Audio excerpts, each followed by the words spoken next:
അസ്സലാമു അലൈക്കും വറഹ്മത്തുള്ളാഹി തആല വബറകാത്തു. ഖലീൽ ജിബ്രാൻ്റെ പാഠത്തിൻ്റെ അവസാന ഭാഗത്ത് നമ്മൾ ഇതുവരെ പഠിച്ച ഭാഗങ്ങളുടെ ഒരു ഷോർട്ട് രൂപം കൊടുത്തിട്ടുണ്ട്. അതിൽ പ്രധാനമായിട്ട് കാര്യങ്ങളൊന്നുമില്ല. പക്ഷെ നമ്മൾ എസ്സ എഴുതുന്ന സമയത്ത് ഉപയോഗപ്പെടുന്ന കുറച്ച് പോയിന്റുകൾ മാത്രം എടുത്തു പറയാം. ആദ്യമായിട്ടുള്ളത് അൽ അർമിലത്ത് വൈബിനുഹ എന്ന് നമ്മൾ പഠിച്ച പാഠം. ആ പഠിച്ച പാഠം ദംഅ വ ഇബ്തിസാമ എന്ന് പറയുന്ന ഖലീൽ ജിബ്രാൻ്റെ ഒരു ഫിക്ഷണൽ ഖിസ്സത്തുൻ ഖയാലിയ, ഒരു ഫിക്ഷണൽ സ്റ്റോറിയാണത്. ഒരു ഉമ്മയുടെയും മകൻ്റെയും ഇടയിൽ നടക്കുന്ന സംഭാഷണവും അതുപോലെ തന്നെ ആ കുട്ടിയോട് ഉമ്മ ആ കുട്ടി പേടിക്കുന്ന സമയത്ത് എന്തൊക്കെയാണ് കാര്യങ്ങളെന്ന് പറഞ്ഞു കൊടുക്കുകയാണ്. പ്രകൃതി എന്തിനാണ് ഇങ്ങനെ ദേഷ്യപ്പെടുന്നത്, പ്രകൃതി ദേഷ്യപ്പെടുന്നത് കൊണ്ടുള്ള ഉപകാരങ്ങൾ എന്തൊക്കെയാണ്, കാരണം ഏതൊരു പ്രയാസത്തിന് ശേഷവും എന്തുണ്ടാവുകയുള്ളൂ, നല്ല കാര്യങ്ങൾ ഉണ്ടാവുകയുള്ളൂ. അതുപോലെ തന്നെയാണ് പ്രകൃതിയും. ഈ പ്രകൃതിയുടെ ഈ രോഷാകുലമായ അവസ്ഥ കഴിഞ്ഞതിന് ശേഷം ഒരു വസന്തം വരാനുണ്ട് എന്നൊക്കെ പറഞ്ഞു. പിന്നെ അതുപോലെ തന്നെ അവസാനം എല്ലാവർക്കും വേണ്ടി, ആക്രമിക്കപ്പെടുന്നവർക്ക് വേണ്ടി, വിധവകൾക്ക് വേണ്ടി, അതുപോലെ തന്നെ സമൂഹത്തിലെ പാവപ്പെട്ടങ്ങൾക്ക് വേണ്ടി, അതുപോലെ തന്നെ കുരുവികൾക്ക് വേണ്ടി, ഒരുപാട് പേർക്ക് വേണ്ടി ദുആ ചെയ്തുകൊണ്ട് അവസാനിപ്പിക്കുന്ന ഒരു പാഠഭാഗം. അത്രയും കാര്യങ്ങളാണ് അതിൽ പറയാനുള്ളൂ. രണ്ടാമത്തെ പാഠഭാഗം അൽ അജ്നിയത്തുൽ മുതക്കസ്സിറ എന്ന് പറയുന്ന ഖലീൽ ജിബ്രാൻ്റെ നഷ്ടപ്പെട്ടു പോയ, ഫെയിലായി പോയിട്ടുള്ള ആ ഒരു പ്രണയബന്ധത്തെക്കുറിച്ച് പറയുന്ന ഭാഗമാണ് തൗത്തിയത്ത് എന്ന്. തൗത്തിയത്ത് എന്ന് പറഞ്ഞു കഴിഞ്ഞാൽ ഒരു മുഖദ്ദിമ, ചുവടുവെപ്പ് എന്നുള്ളതൊക്കെയാണ് അതിൻ്റെ മാന വരുന്നത്.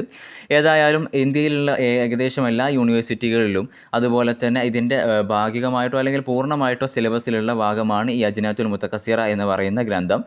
അതുപോലെ തന്നെ അദ്ദേഹം ഒരു സൽമ കറാമ എന്ന് പറയുന്ന ഒരു സ്ത്രീയെ സ്നേഹിക്കുകയും എന്നാൽ പാരമ്പര്യ രീതിക്ക് അനുസൃതമായിട്ട് സൽമ കറാമയ്ക്ക് അവളുടെ പിതാവ് കൊണ്ടുവരുന്ന വരനെ കല്യാണം കഴിക്കേണ്ടി വരികയും ചെയ്യുന്ന ഒരു ദുരവസ്ഥ. ആ രീതിയിലാണ് ഖലീൽ ജിബ്രാൻ ഇതിനെ എന്ത് ചെയ്തിട്ടുള്ളത്, പ്രതിനിധീകരിച്ചിട്ടുള്ളത്. എന്നിട്ട് ഖലീൽ ജിബ്രാൻ തൻ്റെ വേദനയും രോഷത്തെയും എല്ലാം അദ്ദേഹത്തിൻ്റെ സാഹിത്യ കൃതികളിലൂടെ അദ്ദേഹം പ്രതിഫലിപ്പിക്കുകയാണ്. സൽമ കറാമ പിന്നീട് വിവാഹം കഴിച്ചു പോവുകയും അതുപോലെ തന്നെ ഒരുപാട് കാലം അവൾക്ക് മക്കളില്ലാതെ ആ ഒരു രീതിയിൽ ജീവിക്കുകയും പിന്നെ അയാളുടെ അവസാനം സൽമ കറാമ ഒരു കുട്ടിയെ പ്രസവിക്കുകയും എന്നാൽ ഫജറിൻ്റെ സമയത്ത് പ്രസവിക്കുകയും ചെയ്തു. പക്ഷേ സൂര്യൻ ഉദിക്കുന്നതിന് മുമ്പ് ആ കുട്ടി മരണപ്പെട്ടു പോയി. അതിന് പിന്നാലെ തന്നെ സൽമ കറാമയും മരണപ്പെടുകയാണ് ഉണ്ടായത്. അതിലുണ്ടായിരുന്ന ദേഷ്യവും കാര്യങ്ങളും ഈ ട്രഡീഷനോടുള്ള അദ്ദേഹത്തിൻ്റെ എല്ലാ വിധ രീതിയിലുള്ള രോഷവും കാര്യങ്ങളും പ്രതിഫലിപ്പിക്കുന്ന ഒരു ഭാഗമാണ് ഖലീൽ ജിബ്രാൻ പറഞ്ഞു വെക്കുന്നത്. മൂന്നാമതായിട്ട് വന്നിട്ടുള്ളത് അൽബദായി വ ത്വറായിഫ് എന്ന് പറയുന്ന കുറേ ലേഖനങ്ങളുള്ള ഒരു ലേഖന സമാഹാരത്തിൽ നിന്ന് ജുർജി സീദാൻ എന്ന് പറയുന്ന ഒരു ലേഖനമാണ് നമുക്ക് കൊടുത്തിട്ടുള്ളത്. ജുർജി സീദാൻ അദ്ദേഹം ലബനാനിലുള്ള ഒരു ഹിസ്റ്റോറിയനും അതുപോലെ തന്നെ ഒരു സാഹിത്യകാരനുമായിരുന്നു. അദ്ദേഹം ജനിക്കുന്നതും പഠിക്കുന്നതും വളരുന്നതൊക്കെ ബൈറൂത്തിലാണെങ്കിലും പിന്നീട് അവസാനം കാഹിറയിൽ വെച്ചാണ് അദ്ദേഹം വഫാത്താകുന്നത്. അദ്ദേഹം പ്രധാനമായിട്ടും 1892 മജില്ലത്തുൽ ഹിലാൽ എന്ന് പറയുന്ന ഒരു സംഘടന രൂപീകരിക്കുന്നുണ്ട്. അതുപോലെ തന്നെ ദാറുൽ ഹിലാൽ എന്ന് പറയുന്ന ഒരു പബ്ലിക്കേഷനും അദ്ദേഹം ആരംഭിക്കുന്നുണ്ട്. അദ്ദേഹം ഒരുപാട് ഗ്രന്ഥങ്ങൾ രചിക്കുന്നുണ്ട്. പ്രധാനപ്പെട്ട ഒരുപാട് സാഹിത്യ ഗ്രന്ഥങ്ങളും അതുപോലെ തന്നെ ഒരുപാട് ചരിത്ര ഗ്രന്ഥങ്ങളും അദ്ദേഹം രചിക്കുന്നുണ്ട്. അതിൽ പ്രധാനപ്പെട്ട ഒന്നാണ് താരീഖു തമദ്ദുനുൽ ഇസ്ലാമി എന്ന് പറയുന്നതും രണ്ടാമത്തേതായിട്ടുള്ളത് താരീഖു ആദാബി ലോകത്തിൽ അറബിയ എന്നുള്ളതും. ഈ രണ്ട് കിതാബുകൾ പ്രധാനപ്പെട്ട രണ്ട് കിതാബുകളാണ്. അതുപോലെ തന്നെ അദ്ദേഹം ഇസ്ലാമിക് ഹിസ്റ്ററിയിൽ അദ്ദേഹം ഒരു നോവൽ പരമ്പര തന്നെ രചിക്കുന്നുണ്ട്. അദ്ദേഹത്തിന് ഒരുപാട് ഗ്രന്ഥങ്ങളുണ്ട്. അദ്ദേഹം തൻ്റെ ഈ ഖലീൽ ജിബ്രാനിൽ ഒരുപാട് സ്വാധീനം ചെലുത്തുന്നുണ്ട്. കാരണം അദ്ദേഹം ഒരുപാട് സംഭാവനകൾ അറബി ലാംഗ്വേജിന് നൽകുന്നുണ്ട്, ലിറ്ററേച്ചറിന് നൽകുന്നുണ്ടല്ലോ.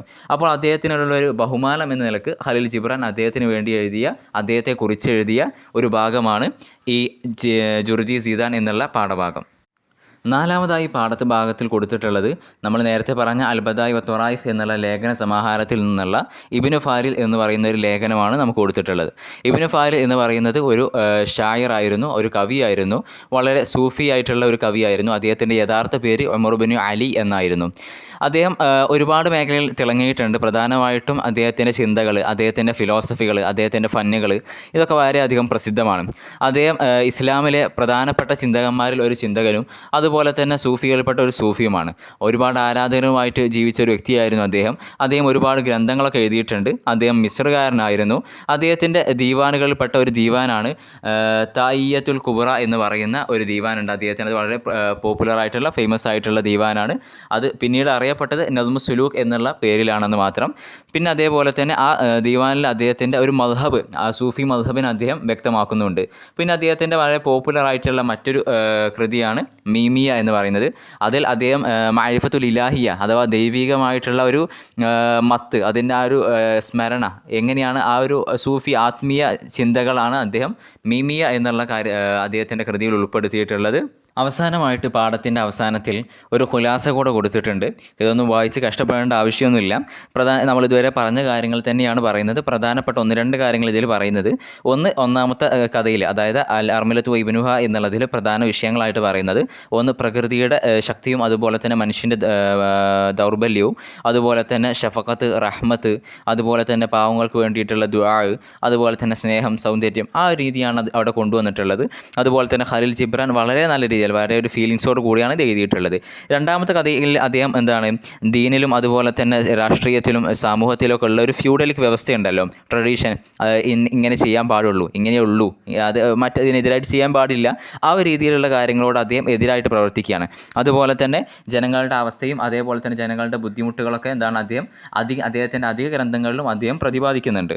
പിന്നെ അതുപോലെ തന്നെ അദ്ദേഹത്തിൻ്റെ അധിക കിതാബുകളിലും അദ്ദേഹം ഈ അക്രമങ്ങൾക്കെതിരെയും അതുപോലെ തന്നെ സ്വേച്ഛാധിപത്യത്തിനെതിരെയും അതേപോലെ തന്നെ അജ്ഞതക്കെതിരെയും അങ്ങനെയുള്ള നിഫാക്ക്, അതിനെപ്പറ്റിയൊക്കെ അദ്ദേഹം വളരെ നല്ല രീതിയിൽ എല്ലാ കിതാബുകളിലും അദ്ദേഹം വിവരിക്കുന്നുണ്ട്.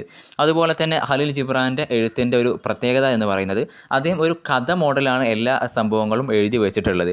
വളരെ വൈകാരികമായിട്ടുള്ള, വളരെ എളുപ്പത്തിൽ എല്ലാവർക്കും മനസ്സിലാക്കാൻ കഴിയുന്ന രീതിയിൽ വളരെ വൈകാരികമായിട്ടുള്ള എഴുത്താണ് അദ്ദേഹത്തിനുള്ളത്. എല്ലാത്തിനെയും ഒരു കഥ പോലെ ചിത്രീകരിച്ചിട്ടാണ് അദ്ദേഹം എഴുതിയിട്ടുള്ളത്.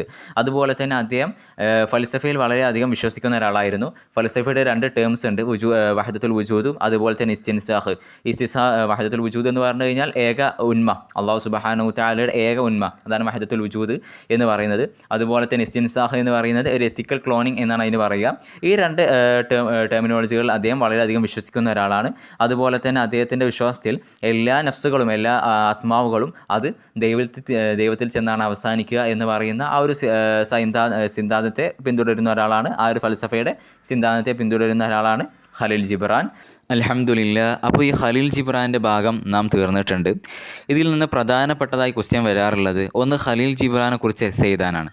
അഥവാ അദ്ദേഹത്തിൻ്റെ ഒരു ചെറിയൊരു ബയോഡാറ്റ നമുക്ക് മനസ്സിലാക്കി കഴിഞ്ഞാൽ അദ്ദേഹത്തെക്കുറിച്ച് നമുക്കറിയുന്ന രീതിയിൽ നമ്മുടെ ഭാഷയിൽ നമ്മുടെ അറബിയിൽ എഴുതിയാൽ മതിയാവും. പ്രധാനപ്പെട്ട ഒരു കാര്യം പറയാനുള്ളത്, ആരും കാണാതെ പഠിച്ച് ബുദ്ധിമുട്ടേണ്ട ഒരാവശ്യമില്ല. മറിച്ച് നമ്മുടെ ഭാഷയിൽ കുറച്ച് പോയിൻ്റ് ഉണ്ടെങ്കിൽ നമ്മുടെ ഭാഷയിൽ നമുക്ക് എഴുതിയാൽ മതിയാകും.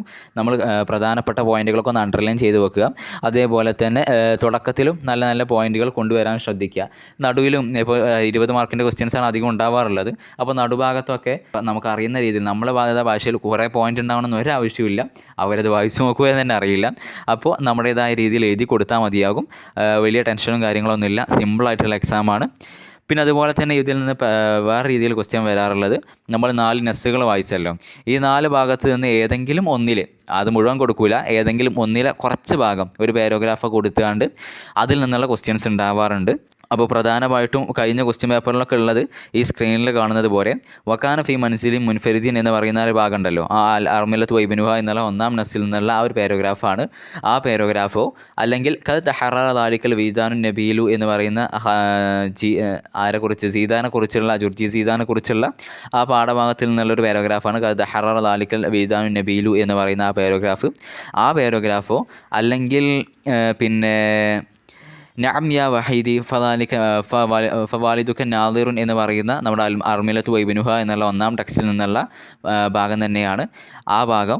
അല്ലെങ്കിൽ കുൻതു ഹായറം ബൈന തഅസീറാത്തി തൊബിയത്തി എന്ന് പറയുന്ന തൗത്തിയത്ത് എന്ന ഭാഗത്തിൽ നിന്നുള്ള ഖലീൽ ജിബ്രാൻ പറയുന്ന ആ ഒരു ഭാഗം ഉണ്ടല്ലോ, കുൻതു ഹായറൻ ബൈന തഅസീറാത്തി തൊബിയത്തി, ആ ഭാഗം.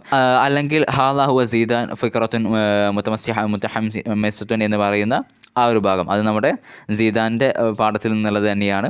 ഈ ഏതെങ്കിലും ഒരു പാരഗ്രാഫാണ് സാധാരണ വരികയാണെങ്കിൽ, ഈ പാഠഭാഗത്ത് നിന്ന് വരികയാണെങ്കിൽ ഈ ഏതെങ്കിലും ഒരു പാരഗ്രാഫാണ് വരിക. ഈ പാരഗ്രാഫ് തന്നുകൊണ്ട് അതിനനുബന്ധിച്ചുള്ള ക്വസ്റ്റ്യൻസാണ് വരാറുള്ളത്. ചിലപ്പോൾ ഈ പാരഗ്രാഫിൽ നിന്ന് വരാത്ത ക്വസ്റ്റ്യൻസും ഉണ്ടാവും. അപ്പോൾ നമ്മൾ പാഠഭാഗത്തിൻ്റെ ആ ഒരു ചെറിയ ആശയം മനസ്സിലാക്കി കഴിഞ്ഞാൽ നമുക്ക് ഉത്തരം ചെയ്യാവുന്ന ചോദ്യങ്ങളെ ഉണ്ടാവുള്ളൂ. വലിയ ബുദ്ധിമുട്ടും കാര്യങ്ങളും ഒന്നും ഉണ്ടാവില്ല. അതേപോലെ തന്നെ ഈ പാഠഭാഗത്ത് നിന്ന് വരുന്ന മറ്റൊരു ക്വസ്റ്റ്യൻ, നമ്മൾ കുറച്ച് അൽഫാദുകൾ പറഞ്ഞിട്ടുണ്ടായിരുന്നല്ലോ പാഠഭാഗത്തിൻ്റെ ആക്ടിവിറ്റീസിൽ. ആ അൽഫാദുകളുടെ ആശയം, ആ അൽഫാദുകളുടെ അർത്ഥം ഒന്ന് മനസ്സിലാക്കി വെക്കുക. കാരണം ഇതിൽ ഏതെങ്കിലും ഒരു ഭാഗത്തു നിന്നുള്ള അൽഫാദുകളായിരിക്കും. അപ്പോൾ ഒരു ഭാഗത്തു നിന്നുള്ള അൽഫാദ് മാത്രമായിരിക്കില്ല, എല്ലാം മിക്സഡ് ആയിട്ടായിരിക്കും കൊടുക്കുക. അപ്പോൾ എല്ലാ ഭാഗത്തു നിന്നുള്ള അൽഫാദിൻ്റെ അർത്ഥം മാത്രം എന്ത് ചെയ്യുക, ഒന്ന് മനസ്സിലാക്കി വെക്കുക. ഇനി ബുദ്ധിമുട്ടാണെന്നുണ്ടെങ്കിൽ അത് നോക്കേണ്ട ആവശ്യമില്ല. കാരണം നമുക്ക് ക്വസ്റ്റ്യൻസ് ചൂസ് ചെയ്യാൻ കഴിയുമല്ലോ. അപ്പോൾ നമുക്ക് ഒരു ക്വസ്റ്റ്യൻസിന് ആൻസർ അറിഞ്ഞിട്ടില്ല എന്ന് വിചാരിച്ചാണ്ട് ഒരു ബുദ്ധിമുട്ടുമില്ല. നമുക്കത് സ്കിപ്പ് ചെയ്താണ്ട് വേറെ ക്വസ്റ്റ്യൻ നോക്കാം, അതിലൊരു വിഷയവുമില്ല. അപ്പോൾ നിങ്ങൾ എന്ത് ചെയ്യുക, നല്ലപോലെ പഠിക്കുക. സിമ്പിളായിട്ട് പഠിച്ചാൽ മതി. വളരെ ബുദ്ധിമുട്ടി കഴിഞ്ഞാൽ അവസാനത്തേക്കൊന്നും എത്തൂല. അപ്പോൾ ആദ്യം എല്ലാം എന്ത് ചെയ്യുക, സിമ്പിളായിട്ട് കവർ ചെയ്ത് പോവുക. എല്ലാ ഭാഗം കവർ ചെയ്തു എന്ന് നോക്കുക. പിന്നെ അവസാനം സമയമുണ്ടെങ്കിൽ അതിനനുസരിച്ച് പഠിക്കാം. ഇൻഷാ അല്ലാഹ്. അസ്സലാമു അലൈക്കും വറഹ്മത്തുള്ളാഹി തആല വബറകാതുഹു.